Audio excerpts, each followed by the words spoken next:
യാസീൻ ഓതിയാൽ ഹബീബായ നബി സല്ലല്ലാഹു അലൈഹി വസല്ലം തങ്ങൾ പറയാണ്, ഒരാൾ യാസീൻ ഓതിയാൽ 10 തവണ ഖുർആൻ ഓതിയ പ്രതിഫലം അല്ലാഹു രേഖപ്പെടുത്തുമെന്ന് സയ്യിദുനാ മുഹമ്മദുർ റസൂലുള്ളാഹി സ്വല്ലല്ലാഹു അലൈഹി വസല്ലം. 10 തവണ ഖുർആൻ പാരായണം ചെയ്ത് പൂർത്തീകരിച്ച കൂലി സൂറത്ത് യാസീൻ പാരായണം ചെയ്താൽ ലഭിക്കും.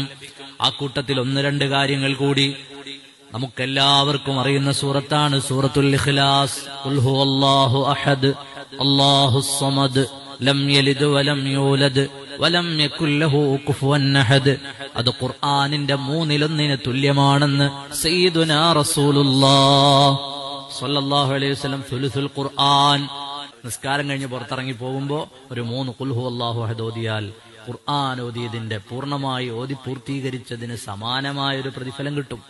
സൂറത്തുൽ ഫാത്തിഹ വളരെ ശ്രേഷ്ഠമായ സൂറത്താണ്, ഉമ്മുൽ കിതാബാണ്.